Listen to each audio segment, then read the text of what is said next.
long-distance relationship is hoping that plane is bringing their loved one home. When a couple is torn from each other because of a job, school, or something else, the loneliness can eat them up inside. Nothing really prepares them for the separation and heartache that follows. I would know. I normally say, like, hello? That's my boyfriend Micah. I love that boy. He's back in Oregon while I'm going to school at USF. I miss him. Distance is the ultimate test of love and commitment. It's not easy by any means, and every day is counted until you see that special someone again. A lot can happen during the time apart.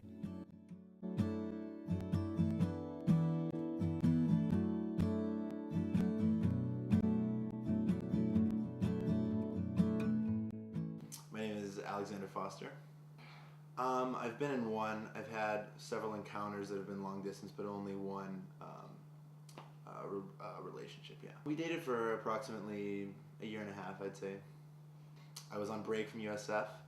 I'm from Chicago, so I was back there, and we were hanging out. I went to go see one of her shows. She's a dancer. I asked her out, and it was sort of the next day she was gone. The part that made it hard was, you can argue with someone on the phone, but body language says a lot, and I think that a lot of signals got mixed up in transit, especially on things like Skype. Your internet goes out, your phone drops a call, you're tired from work, you don't want to put in the effort, and it's just a lot harder than being able to walk over to someone's dorm room. To have a sexual relationship with someone and then not see them for 3 or 4 months at a time and then try to start that again just was something that I experienced that I really don't want to experience again. December rolls around, I come back, and it was on a car ride. I remember it pretty well, and I just thought to myself, this isn't going to work out. It hasn't been working out. That ended it.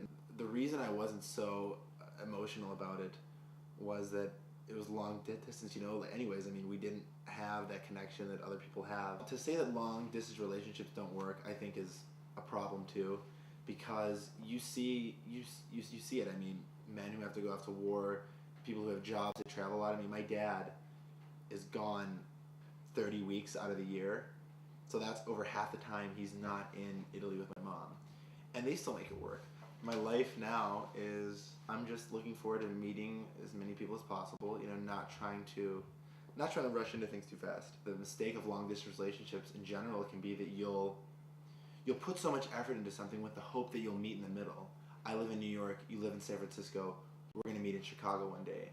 I think that's a really foolish thing to think, and I think that you need to, especially when you're young, just focus on yourself and your own goals. So for me, that's what I'm doing right now. I am Carol Stotts. This is my husband, Michael Stotts. We've been married 40 years. Yes. We've known each other for probably over 42 years. Yes.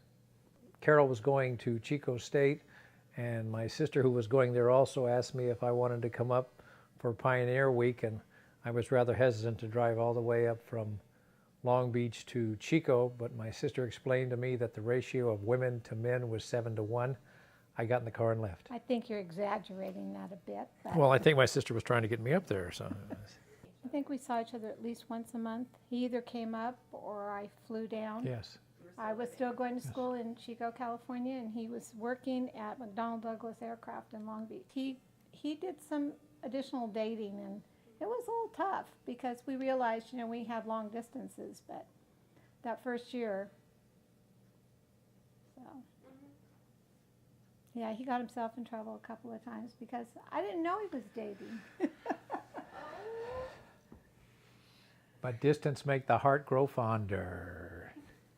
In long-distance relationships, when the commitment comes, you actually, I think, have to say the words, I'm not going to be dating anybody else, but I still want to go out with my friends.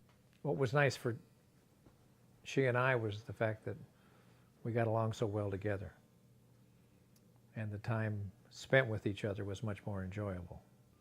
I think one of the things that help in any relationship is the fact that things are happening to you at separate times, so that when you're together, you have a lot more to talk about. She can't help herself. I don't know how he's going to say this, but for me it's like you keep falling back in love with them. because there's going to be times when you are on opposite poles and you figure, how am I going to get back to the middle? But somehow you work it through. It's been a swell 40 years. Yes, it has. We've heard two stories with completely different endings. Although the outcomes differ, what Alex and Carol and Mike show us is that long-distance relationships don't last forever. Whether it's due to a breakup or the prospect of a happier future spent together. Loneliness is only temporary. To help you get through the hard times, surround yourself with dreams of the future. Make the most of the situations life present you, and always carry the hope that if it's meant to be, it will be. Two jumps in a week. I bet you think that's pretty clever, don't you?